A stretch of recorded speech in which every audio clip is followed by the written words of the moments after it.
great to be here and great to see you, and I'm very delighted and honored to have been asked to interview Orhan. And I told him that in my life he has become a verb, because all the last few months I keep saying, people say, what are you doing? I say, well, I'm pamuking, you know. And I've been pamuked. Pamuking and panicking. And panicking. I'm panicking so I don't have to panic when I have to actually interview Orhan Pamuk. So that's what I've been doing for the last few months, trying to read as much as I can. And now I feel really immersed and really, really delighted. And I think that the new book, if you are a fan, this is the book. I'm going to pitch the book. This is this beautiful book of collected essays, and some that you might have seen and many that you've never seen, called Other Colors. This, to me, was the insight into the heart of Orhan Pamuk, because they're so revealing and so incisive of his own work, but also the work of so many other writers. You are really a good literary critic. I don't know. Yeah, I'm telling you, you are. You're fabulous. Thank you. Literary critic. So I want to start with a question about the novel, because there is this optimism. It's in the novels themselves, but it's also in all the essays about so many writers that Orhan has written about, and also written introductions for the Turkish translations, these beautiful, beautiful tributes to other writers and his insightfulness into their work. But so I have a question for you about the novel. You say that you write so many essays and you keep journals, you publish excerpts of thought, but in your essays you talk about your love and devotion to the novel, first and foremost.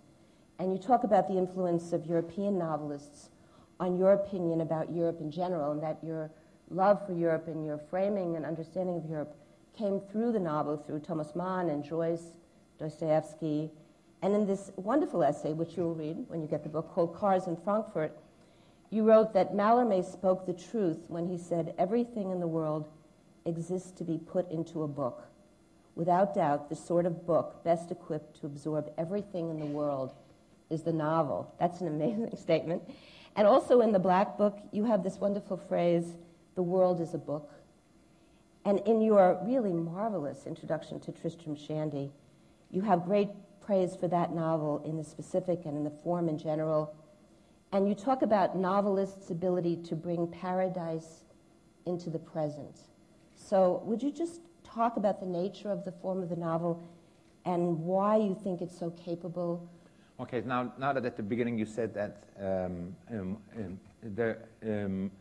the vitality of the novel, or versatile effect, that it still survives, that it's a common cliche among the journalists that they always call you and say, well, we're doing a magazine, it's an arts page, and the novel is dead, what do you think?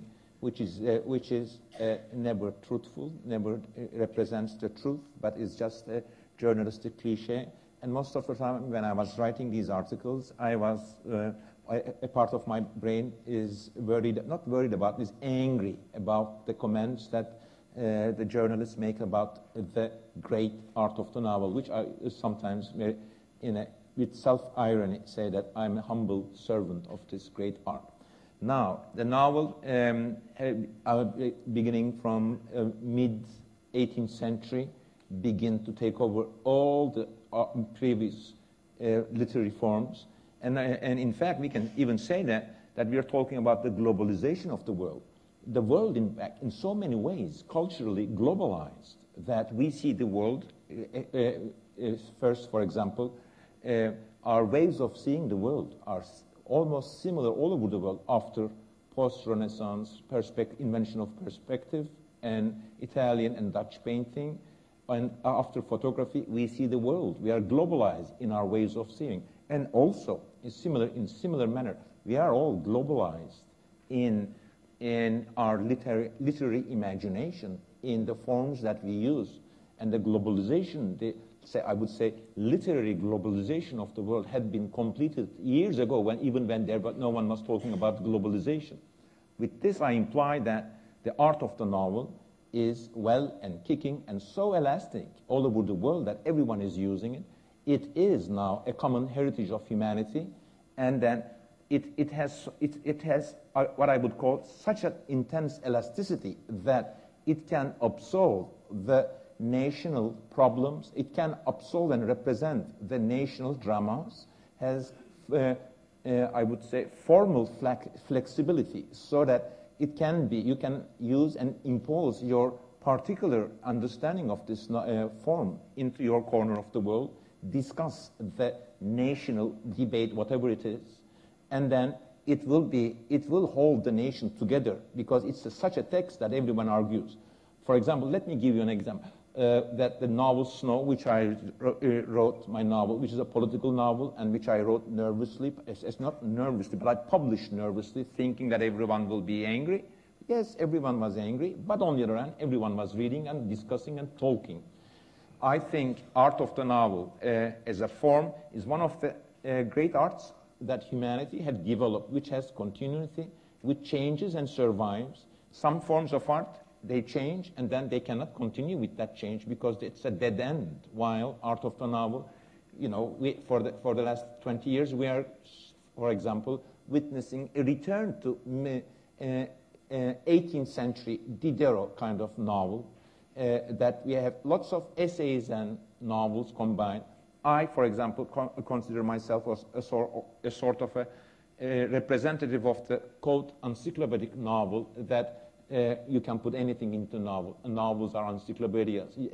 Mallarmé is words to the effect that everything is, in the end, in the world, for the imaginative novelist, imaginative literary person, is, in fact, produced, made to end up in a book. And that's how I see the world as well, because I'm a novelist, and I care about the informative, encyclopedic quality of the novels. In the beginning of Snow, you have a wonderful epigram from Stendhal, and you say, politics in a literary work are a pistol shot in the middle of a concert, a crude affair, though one impossible to ignore. We are about to speak of very ugly matters. Why do you think there's a conflict, or why is it so difficult to create a political novel, or where is the downfall or the... There are so many problems with the political novel. You wrote one. Yeah, I wrote one. I don't think it is a great genre that produced masterpieces. It's a limited genre. Dostoevsky, Conrad, Stendhal, and some others produce the best examples of the genre. But then it's also troubled by some inner contradictions. Maybe I will go into that.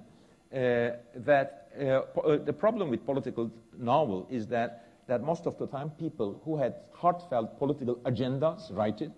And once you have such a heartfelt political agendas, and you have heartfelt political agendas when there are high political tension in that corner of the world, when there is something unsayable, when there is a highly dramatized political situation, then the novelist or the artist interiorizes these problems and wants to say something on the political level.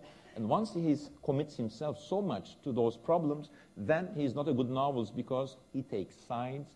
He cannot identify with everyone. He has clear-cut good guys, bad guys, white guys, black guys. And once a person is so much morally committed to the political scene, then it is almost impossible, or it's very problematical to produce a satisfying, convincing, aesthetically convincing, and beautiful, so to speak, which is a novel. But some novelists managed to do that. Dostoevsky did that. Dostoevsky was, I think, the greatest political novel ever is Dostoevsky's Possessed, sometimes translated as The Demons. And it's because of Dostoevsky had this Dostoevskian quality in his spirit, that of believing angrily with energy to a social cause, to getting angry about so many people. He had also a nasty side to his spirit. He was angry to everyone. But on the other hand, he had also this thing in his unique, that he also managed, even in his anger, to identify with the bad guys. And so it's hard to be politically motivated and committed and write a novel which will not be biased, or even if it's biased, it can be biased, that the characters, that the novelists identify with the bad characters. That is the fragile moment of the political novel. So I always think that it can never be a major genre, but it's a minor genre, but it has its classics, and I also wrote one. That was such a fabulous paragraph. What I thought was so wonderful, this notion that a writer, a novelist, can break through, and it's your phrase, the confines of the self, by entering into the otherness of characters. And it would seem at this moment in time, when otherness is such a difficult issue in the world globally, that would be a major reason to be a novelist, would be to try to get close to that which is so different. And you, I thought, achieved this amazingly in Snow. Thanks. With your character, you're welcome. With your character Blue, who you made so attractive, but what was really interesting to me was not just that you were able to represent a radical Islamist, as you call him, but that you were philosophically able to enter into the philosophical argument that a person like that might, the way in which a person like that's mind might work. I was really impressed. So how'd you do that? Well, look, at the heart of this great art, the novel we are talking about, lies the human capacity to identify with what we call the other. The other is the word we invent for, the academic word we invent for people who are not like us. And since to be able to talk about these people who are not like us is the problem of last 20 years, and we have invented a word for this general concept and call it other, and there's so much academic stuff about the other. While I strongly feel that the art of the novel is based on this human strength, that of the capacity, and it's also a limited capacity, the capacity to be able to identify with the other, that is, people who are not like us. Only human beings can do this. It requires imagination, a sort of morality, a self-imposed agenda of understanding a person who's not like us, which is a rarity. And once you begin to do that, then you also imply a frame of understanding. With that, you define a group, because groups are made of people sometimes like us and sometimes are not like us. Or once you begin to identify yourself with people who are not like you, you begin to enlarge your frame of mind. You begin to see things differently and produce a text which covers the ground in between. That is, first of all, if you want to be a novelist, the kind of novelist like, say, Proust, Tolstoy, Dostoevsky, Thomas Mann, the great masters of this art, then this human capacity, these artists have managed to develop this capacity inherent. I strongly believe that inherent in all human beings in such depth that not only we read the novels, but the nations, these novels turn out to be texts that the whole nation based its communication in itself. And so now you're asking me, how did you do that? Well, I don't know. The personal side, I don't want to explain, of course. I have read a lot to understand the inner workings of the political Islamists, the radical.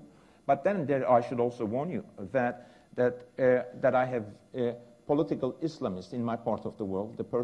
Had so much affinities with let's say 30 years ago, political Marxists. There's a continuity of patterns of thought, anti-Westernism, all parochialism, all sorts of theories, conspiracy theories in place of logical thinking,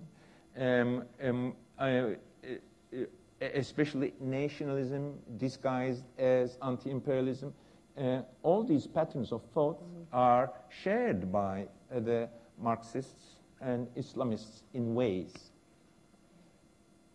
In this new collection, there's an essay called On My Name is Red, and many of you know My Name is Red. I think it was one of the most popular novels so far. And I have to say, I love that you apologize for the plot and for the structure of the novel. And to me, this is incredibly humble thing to do. He says, as I was finishing the book, it seemed to me that the mystery plot, the detective story, was forced, that my heart wasn't in it, but it was too late to make changes. I had worried that no one would be interested in my lovely miniaturists unless I found some device to draw the reader in. So can you talk about, well, first, I know also from reading your essays that your first love was painting, and you painted, I think, from when you were 7 to 22. And you've written this also essay in here about why you didn't become an architect. So I have two questions. Like, why did you not think that the interest in painting would hold the weight? And also, why did you not stick with painting? Why did you become a writer as opposed to a painter? So much to say about this. First, that between the ages of 7 and 22, I wanted to be a painter, encouraged by my family. I'm coming from a family of civil engineers, and then since I was even in childhood, a bit of an artsy boy, then everyone, the black sheep of the family, everyone said, this one will go to the same school with his grandfather, same school with his father and uncles, Istanbul Technical University, but this one will be architect, which is a bit of artsy engineer. That's what they thought of. Are there any architects? And then I dropped out of school suddenly. I can't explain that, and began writing novels and stopped painting. And then everyone asked me, when I managed to establish myself as a Turkish novelist in my mid-30s, everyone began to ask me, why did you stop painting and architecture, studying architecture, and begin writing novels? And whenever they asked me, I looked at them as if they had all the lights on my eyes, and I'm a rabbit. I didn't have one single answer, because perhaps. And in fact, I wrote my book, Istanbul, in ways to explain that. It's a 400-page book. In the end, if you read that book, you understand that I read the book. Okay. Then, the second part of the question was, there is a continuity, I think, with being an artist, that those between 15 years, in a teenage years, that when I had learned that art requires self-imposed discipline. Not only that you have to be alone in a room. That's my temperament. I'm that kind of person. But then, now as I get older, I return back to my childhood, so to speak. Now I'm also writing more about in classic age, they call them sister arts, that now, in fact, at Columbia, now I'm teaching with Professor Andreas Huysen, a course I'm proud of, called Pictures and Words, which is a sort of a survey of history of humanities, influence of painting and literature, or in more general, in human thought, images and words. In fact, I hope the students come to the realization that what is a thought in the end? When we entertain a thought in our mind's eye, do we pass pictures there, or do images there, or do we entertain words there? The answer is both, of course, that words and pictures, our minds work in such a way that what we call idea and thoughts are made up of a sort of a combination of words and pictures. So I'm always, constantly now, as I get older, and now I feel that I have to address what had happened to me in my childhood, why I had painted, and also there's also a dramatical point in the sense that my nation's history, all the history of Islamic nations, are also heavily embedded with the idea that Quran or Islam more or less prohibits images and painting. That's obvious. While on the other hand, even the Ottoman sultans didn't care about that they had made paintings inside the books, and find excuses to do so. In itself, an interesting subject. So forth and so on. It's really interesting because increasingly with young artists, I find that artists work now so much between forms. They come in often to schools of art wanting to manifest ideas, and then it's just the question of the appropriate form or forms. It's less genre-based, more about the thinking, and then what form will best suit the thought, or the idea, or the concept, or the mission, or the project. So I think I think that way? In the future, you're going to see more. I mean, we see it already with media. This overlap. I see. Okay, but on the other hand, the cost of this is that the understanding of art and literature in this manner. I respect that. That is, we have an idea, we have a sensibility, we want to express ourselves as artists. What venue? What art? It may be literature, it may be architecture, it may be painting, and other arts as well, film, other arts as well. I understand. I have sympathy for this kind of representation of the artist, but that neglects the whole classical idea of craftsmanship. Now, my response here is very conservative. That if you say that, well, I like arts, but first we have to learn the craft, the hand should know it before the mind. And especially painting, even all the glories of Renaissance is due to that craftsmanship first, the hand, and the patron who tells you, just here is your money, do my portrait, okay? Then we have 500 years later invented the uniqueness of these artists that we have now represent them in our mind's eye as people who are expressing themselves, while actually they were less self-centered than we now think. Trying to understand arts as a sort of an self-expression is something I respect, but that neglects the fact that there should be a lot of very classical, very traditional craftsmanship education. That I think, although a person may, now that we have conceptual arts, maybe we can more popularly known all these things and objects, even this can be, we can put in a frame and show it as an art, and I don't have to do or not even a frame. Okay. Now we think that that anyone can be an artist, but anyone can be an artist if that person executes conceptual arts. But what about the art that requires the hand, the color, the pigments, all sorts of information about the stuff? And I care about that. And perhaps because I love paying attention to medieval, post-medieval, Renaissance arts. So it is, I think, a bit, we can think of a person who wants to express himself, whether he or she should study painting or literature, or he or she can do all. But then there are limits to human time and acquiring craftsmanship. It'd be really interesting to have this conversation with the students at the School of the Arts. Yeah, I'll come. Good. You're on my list. I'm actually your boss, and you're actually working. You're actually on my faculty. Yeah, of course. Yeah. But that's why we talk here. Yeah. There's a great debate in schools of art about, we won't go on with this too much, but there's a great debate in schools of art about whether or not all artists, whatever form they're going to work in, need to learn to draw. Yeah. This is a big debate because people will say, well, do filmmakers really need to draw? And then there's a whole school of thought that says, yes, absolutely, everyone needs to draw.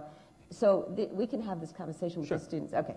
I want to go back to your writing and to Istanbul, which I read with such delight because other than Portrait of the Artist, Ulysses, this notion of how someone becomes a writer. The book is really, for me, how an imagination is challenged for a whole childhood and at the very end declares itself, this imagination will be a writer. And it's a wonderful kind of Proustian moment where you the book ends where it actually begins, which is you as writer. So I guess I wanted to ask, what did you learn writing that book? Well, in fact, my anxiety was not learning something, but putting together all my memories in a shape. And yes, I learned something during the writing of the book.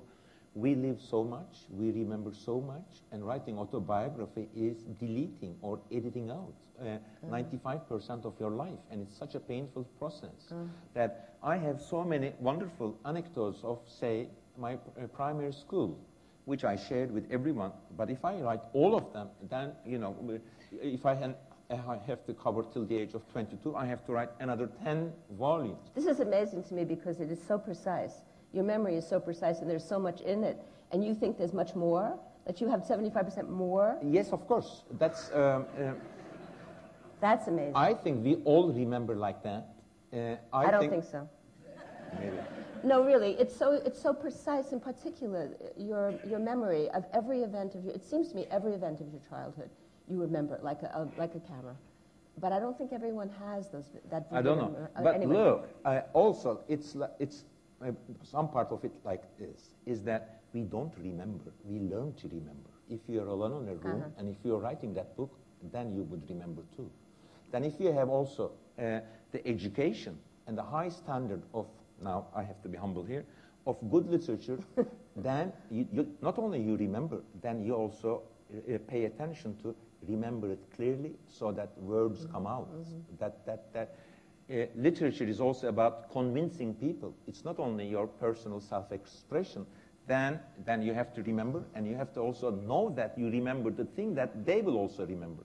Once you begin go so deep and go introvert and begin, in fact, experiencing with your writing and with yourself, then you understand that you are word by word not only remembering your childhood, you are remembering the childhood of humanity. You also, as you write, understand that all human beings are alike, that you are sure that if you put that detail there, that they will all understand, because it's so unique. It may be unique to you, but it's so original because you have lived it, and they will understand, and they understand. I cried through your essay about your father, and the Nobel speech, My Father's Suitcase, which some of you may have already seen, it's also in the book. It's such a beautiful essay and such a tribute to your father, and I was so interested in there's so much I could say about this, and there's so much I think you'll say about this, but two things that his temperament was such that you say he was too comfortable in his skin, too assured about the future, ever to be gripped by the essential passions of literary creativity. And you say he believed that life is not something to be earned, but to be enjoyed. And so, and this is sort of your explanation in some way, I think, why he would not have pursued the kind of literary career that you pursued, even though he wrote. And then the other piece of this is this wonderful notion that we don't really want to know the interior lives of our parents, that our own narcissism precludes our wanting to understand them other than as our parents. So I would like you to just talk about your father. Okay, first, that thing that to the people who don't know about these essays, that we have to give information that my father's father was a very rich man, and that made life easier for him. Then also, he's coming from a secular, westernized family who had enjoyed the first 2 or 3 decades of the modern Turkish, Kemal Atatürk's modern Turkish Republic, that they were heavily secular, heavily westernized, or aspired to be westernized, and they strongly believed in Turkish nationalism and Turkish Occidentalism, westernization, which was Kemal Atatürk's project, and that made them identify with West, and also identify with represent Occidentalization as sort of a road towards civilization. That said, now that my father, being the son of a very rich family, I strongly felt did not want to endure or live through the hardship of a literary life in a country, say in mid-50s, late 40s, 60s. A literary life would be a very tough life then. That they would make fun of you, that you would never make money with, then that he would be considered a rich man. That would be considered a rich man's fancy to be a writer. And then also the freedom was so narrow that of course he would be in trouble, that he didn't want that. That is understandable. So on the other hand, he was an intelligent person who enjoyed books and aspired to write that sort of stuff. But then where to publish, how to publish, what to do? Does he want to go radicalize it? He would also, behind his back, make... he also had literary friends, but then that stayed with me. He would also, behind their back, but in a charming manner, mock them for only addressing the Turkish audience, Turkish readership. That he implied, and that I have learned even in my childhood, that an author should address not the national concerns but whole humanity, and would talk about this town, Paris, all the time, because when he was bored with us, he used to come here and go to hotel rooms and fill notebooks, pages and pages of notebooks, which he gave me before he died, when he sensed that, unfortunately, that the end is coming. And those moments were so touching, because then his generation and my father lost all my grandfather's money, and then I was uncomfortable, lacked I would say, confidence about money my father had. I was nervous, and he was obviously saying, well, you guys, meaning me and my brother, we have to work hard. I was privileged, but then there is no money left, children. With a Too laugh. bad. Too bad, but he did this in such a graceful, nice manner that you like the man for even saying that. And so and because of him, because he had such an immense good library and cared about all these Jean-Paul Sartre and Camus, instead of pashas and saints in Turkey, that left and gave me this burden of the library. And these were the guys that I have to imitate or be like, that I should take as examples. A modern writer, as a secular saint. This was the person I wanted to be, but what my father suggested I should be, with his library, with his regrets, and charming anecdotes. So when he came to me with his suitcase filled with his notebooks, which he were not even sure about the quality of their quality, that was a touching moment. And I thought, now that I haven't lived as pleasurably as I would say comfortably as he was, and perhaps I'm going to lead even much more harsher times in future, at least this is a moment, and he was such a good-looking person. That's also something that I should know. I didn't want to bring that up. You can talk about that. And so this was a little bit of a moment of a child's revenge, or about the father. Now that you may be surprised that I'm talking about revenge, father, this, but then I think all literature is about talking about life in this manner. But you write so wonderfully about his acceptingness of you, that he was never an authoritarian father. He was never obstructed you, always supported you. This is sort of wonderful. This is the advice that I can give to all my fathers and friends, all the fathers and friends and all the parents, that even the most stupid thing that I would do in life, putting this or throwing this here and say, oh, this is genius. And not because he really believed that I also sometimes thought, because he believed in himself so much that only a genius son can do such a thing. But that gave me the self-confidence that I lacked. Can you talk about, you've written so much about this notion of the center and the periphery and East and West, and in so many essays now, I think you even move beyond all of it. You just say basically, I don't even want to go there anymore. But you talk about writers who were physically on what the so-called periphery, like Borges, or but actually were always central in terms of their contribution. And I would add to that people like Neruda or Garcia Marquez in the same way. Can you talk a little bit about that? Yes, of course. That's being. I lived practically all my life in Istanbul, except these last 3 years. That is also heavily embedded in the idea that as we were living, especially in 1950s, 60s, 70s, we were living in the provinces. The center of the world is someplace else.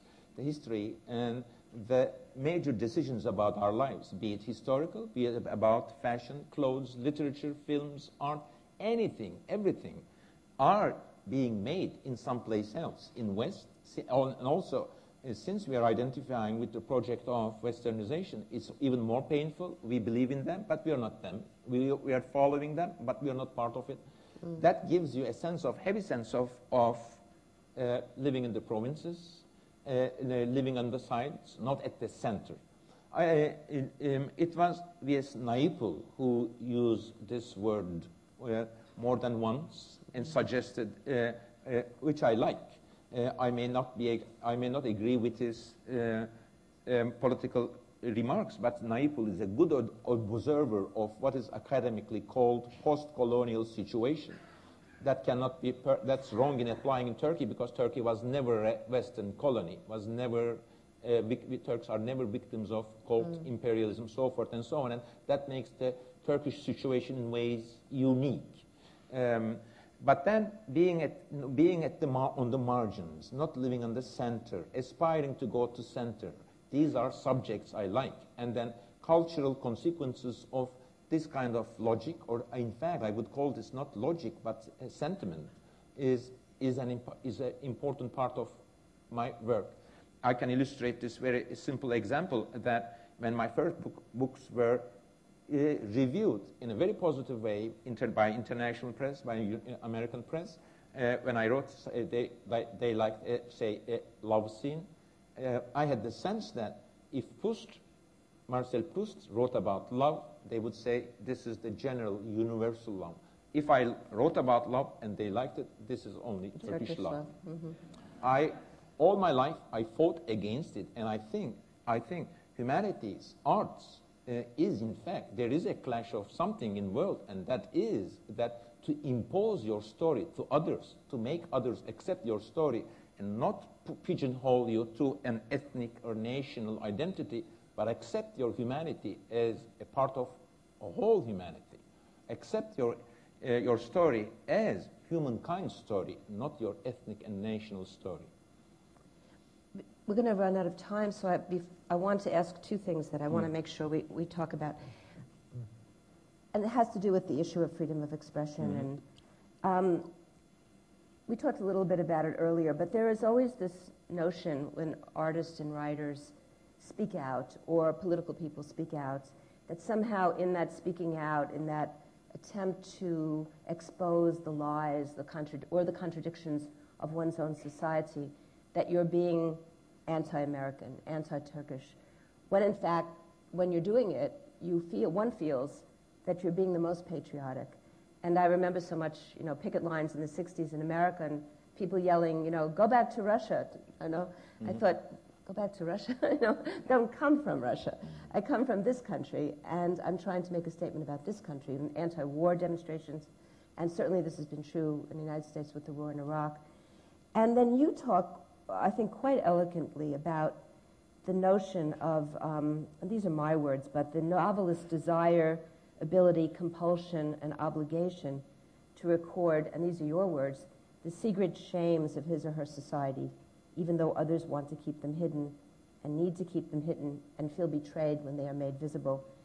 So I've seen this also in South Africa, and I was talking to you earlier about J.M. Coetzee and his novel Disgrace, and when that novel came out, the way the ANC responded to it, which was very negative, even though it was an accurate representation of part of the reality, not the whole reality, but part of the reality of South Africa, and I know that it was very painful for him, and you've lived with the same kind of contradictions.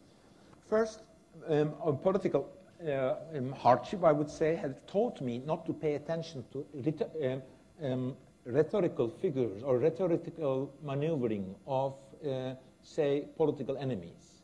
If you insult if they insult something, you shouldn't go back and say, that's not the fact. You should not pay much attention to, that's what I think, to what they say about you to harm you. One's mind should not be concerned about what, say, an ultra-right-winger, what lies an ultra-right-winger says about me in Turkey, or in fact, also, there are people who want to block Turkey, and they also pressure.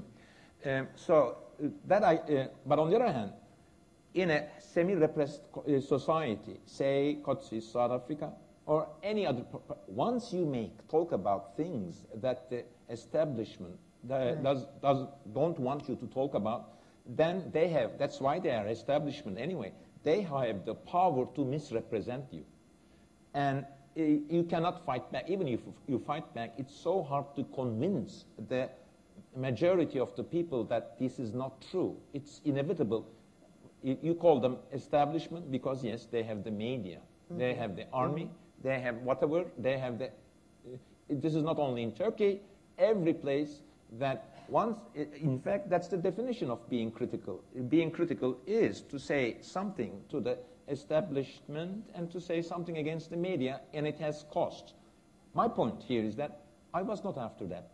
Right. I did not have a heavy political agenda most of the time, and this is I don't have a political agenda. I just get angry. I have one moral comment. They ask 50 questions, and at one stage I say I want to say the truth, and then sometimes the political situation is so repressive and so close that little thing that you say is enlarged, and they give it back to you. Either you have to take a step back or wait to pass it away. All my political situations that I found myself into fell on my lap rather than, I said, here is a new political agenda or enemy. I never thought of that way. I really strongly see myself as a person who is writing in a solitary role all the time. And in my youth, I went to political meetings, and I was, in the first 3 minutes, bored so much that I would go towards the other end and live the life like that. I know that politics is a matter of community, having friends, backslapping, joining, especially my part of the world, drinking together, living together, thinking together. While on the other hand, art of the novel implies that you be another person, that you don't join the community so cheaply and willingly.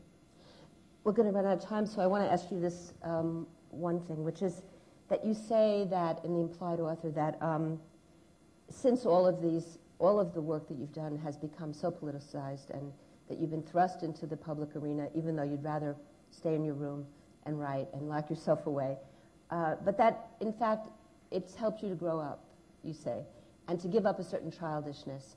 So do you want to talk about that? Yeah, but then that's not. Those are your words. Yeah, these are my words. But then I'm not happy growing up. This I understand. It's that I make it clear in that essay that I think in a creative thinking requires a sort of irresponsibility, that seriousness and responsibility that the society demands that you impose on yourself and others vanishes once you find yourself in a political situation. And on the other hand, creativity requires a sort of a freedom of a child who thinks who does not consider the political consequence or any other consequence of his playfulness. And in fact, new ideas come to us when we pay attention to this and put that, in fact, playfulness and childishness on a pedestal, and then that is contradictory with politics. I think we have to move to questions, yes. even though I have many more questions. Okay, here we go.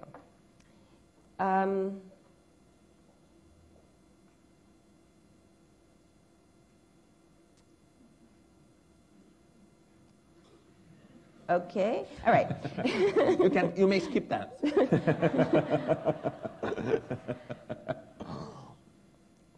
I may skip the first one just because I don't quite understand it. Who are your readers in Turkey? Oh, okay. That's a question. A very popular question that everyone asks, both in Turkey and outside of Turkey. And I think my readers in Turkey my answer will be the same all over the world. My readers and in Turkey and outside of Turkey are always the same. That of women who like to read novels, students who like to read novels, and quote intellectuals who are also to catch up the scene who is writing what. Also people who read novels, but not everyone. That it's most of that I sometimes joke in Turkey, maybe less true outside of Turkey, is that 95% of men over 35 don't read novels in my part of the world, but it's also true in other places as well.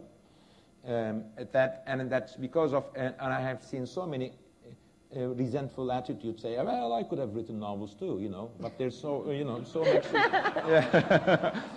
so many serious things to do in life, you know. Oh, Mr. Pamuk, you know, I don't like your political comments, but I respect you're a serious writer. Can you autograph this book for my wife? Of course. But then students or people who care about creativity and different ideas, about the representing of the nation, of the problems of nation, all the things that a good intellectual student that makes a good intellectual student enthusiastic, all these people read my novels, but and also again women readers who are also, you know, perhaps a la Madame Bovary, but then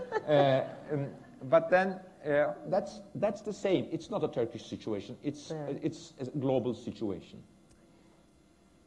Could you comment on the geographic distribution of the novel?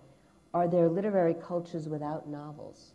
And if so, why? Wow, this person should read Franco Moretti, who was a Columbia professor, now in Stanford, unfortunately. He wrote about geographical origins, and he wrote extensively about the geographical mapping of the art of the novel, and paid so much attention to this geography, I think sometimes he loses the point. But now, that, as I just said before, the art of the novel is a global art now. There's no that anyone who reads books in translation in a corner of the world, which is not perhaps similar to ours, and what is similar to ours anyway, and may want and wants to write novels. It is a global art. In some corners, problems are different. The form is pulled to this direction. In some corners, the readership is not ready. The artist, because of this or that, perhaps fails. In some corners, there are interesting things are being made, or like in France here, that the glories had been lived 100 years ago, or up to 50 years ago, and because of this or because of that, that they are not using this great gadget they have invented as fruitfully as the others. So there is not a one single, we cannot make a generalization about the art of the novel, except that it is definitely a global art, and then in fact we realize the unity of humanity and world by the fact that everyone wants to write novels. How does one reconcile understanding the point of view of someone else, the quote other, with keeping faith in the validity of one's own personal beliefs? In other words, if you gain an understanding of your opponent's perspective, how do you continue to support your own? Okay, this is a very Cartesian representation of human minds, which is also that Cartesian understanding of human mind is also a passing thing. That it means that we have our minds are considered in such a way that we can only entertain one single thought, and it should be dominant. It has Cartesian rationality, which we have seen in Turkey too, has also authoritarian resonances. That if we represent in our mind's eye that human beings, our minds should be consistent about the thoughts that we entertain, then we neglect so many parts of our mental energy. While on the other hand, I strongly believe that we may have a Cartesian center on one part, and then other thoughts that contradict it, other sensibilities, that also thoughts are not, are not only words. We have also pictorial sensations, desires, which is not a desire is not a thought. We may have a thought, and we may have a contradictory desire, as Bible says. That the fact that we should make everything in our minds uniform is maybe a good idea for an authoritarian or a very modern vision of society. But It's not the fact that, in fact, the beauty of the human mind that we have so many self-contradictory sentiments, thoughts, desires, visions, pictures, words in our minds. The interesting thing about writing novels is that all these mechanisms, once you begin to write a novel, is working, galloping, so to speak, in fully. And then execution and writing of a novel is putting them in shape. That one part of our mind thinks one thing or wishes something, then the other part contradicts, and Dostoevsky's work is a good testimony for that. You now have a global audience, but you also carry in your books your cultural and national identity, the sociological development of your country, Turkey. Currently, you spend more and more time outside of Turkey. How will this impact your next novel? Since I plan my books ahead, and since as I get older, I'm writing books that I've been thinking about the last 10 years, 5 years. I'm finishing a book that I've been thinking about the last 10 years. So I haven't felt the consequences of being outside of the last 2 years yet, but this may happen. But then I have so many projects that I strongly think that it will take so much time to exhaust them, write them. For the time being, living outside, half of my time living outside of Turkey did not hurt my writing, so to speak. But then, hurting my writing is, in fact, being disloyal to my spirit. Then if, say, in 10 years I write about these experiences, I would write them in an authentic way, in a heartfelt way, if I ever do.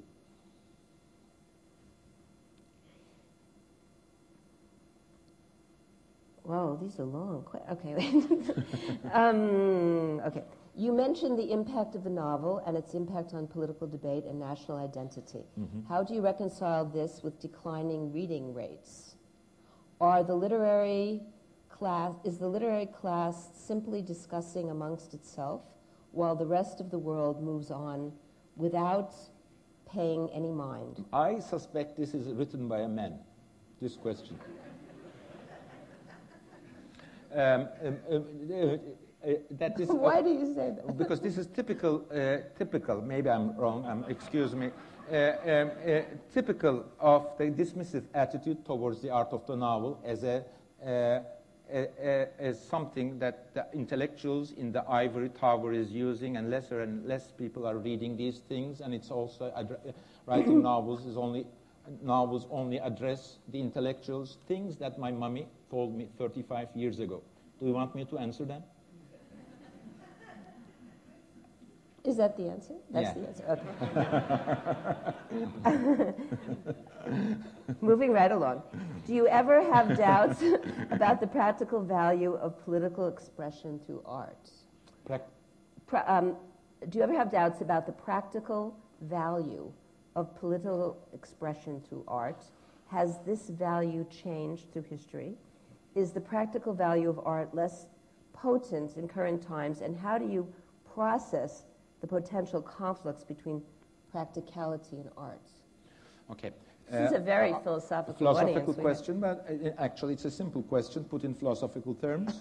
I think you're going to be a fantastic teacher. I really think you're a born teacher. The question is more simply, do you believe that if you put politics in your books, it will be practical? That is, people will be affected. In fact, that was, as I referred to it, my problem. And I don't believe in politics as a good thing that we should use in literature, perhaps because as in early 1970s in Turkey, when I was paying so much attention to previous generation of Turkish writers, some of which were really heavily talented but destroyed or wasted their talents to serve their country, to serve the nation with their moral agenda, political agenda. And there, of course, there is a practical side to it. Let's think about the place of Grapes of Wrath, which is a very politically motivated book by John Steinbeck. Some now say that it was not politically good representation of the situation or whatever. That book, Grapes of Wrath, has such a great impact in American history. And of course, there are so many others in history. But then, let us not be deceived by that political quote practicality. Sometimes practicality is horrible. There is no political result, and the book is bad. What about that? Politics in literature is again like pistol shot in a concert. You may achieve some, I would say, good results, and you may come up with nothing. Also, it is related to your temperament. Do you want that? Do you want to write books like that? I remember when I was trying to establish myself using this example of John Steinbeck, who influenced so many Turkish writers, and not only so many Turkish writers, so many, I would say, third world writers, by his strong political convictions, he also managed to keep his integrity and his style, his uniqueness, and he was such an heavy influence on Turkish writers, even the best one, that, to be provocative, in my late 20s and early 30s, I would say, I would never be a John Steinbeck. I said this, he was heavily translated, so many translations in Turkey, to make a comment that unfortunately in the end I found myself in politics, but that's not my agenda. I want to be Proust, I want to be someone like Nabokov, Proust, or Mann. That's what I thought. I have these little cards that flash that tell me I'm supposed to stop now. So I would like you to read something for us. Just, okay? Just this, I marked it for you. And if you could just read that, that will be our conclusion. I think you should have the voice as the writer. Okay. This is from this book, from my father's suitcase, and an article in this is also my Nobel Prize acceptance speech, and the title is, the speech title is, yes, My Father's Suitcase, and it's the ending of it. In that speech, perhaps I want to address more or less most essential questions that the readers ask to writers, and of course, not all of them, but the ones I felt most relevant and most interesting and most straightforward and honest, and I tried to give the most, again, straightforward and honest answer. As you know, the question we writers are asked most often, the favorite question is, why do you write? Here's an answer. I write because I have an innate need to write. I write because I can't do normal work like other people. I write because I want to read books like the ones I write. I write because I am angry at all of you, angry at everyone. I write because I love sitting in a room all day writing. I write because I can only partake in real life by changing it. I write because I want others, all of us, the whole world, to know what sort of life we lived and continue to live in Istanbul, in Turkey. I write because I love the smell of paper, pen, and ink. I write because I believe in literature, in the art of the novel, more than I believe in anything else. I write because it's a habit, a passion. I write because I'm afraid of being forgotten. I write because I like the glory and interest that writing brings. I write to be alone. Perhaps I write because I hope to understand why I am so very, very angry at all of you, so very, very angry at everyone. I write because I like to be read. I write because once I have begun a novel, an essay, a page, I want to finish it. I write because everyone expects me to write. I write because I have a childish belief in the immortality of libraries and in the way my books sit on the shelf. I write because it is exciting to turn all of life's beauties and riches into words. I write not to tell a story, but to compose a story. I write because I wish to escape from the foreboding that there is a place I must go, but just as in a dream, I can't quite get there.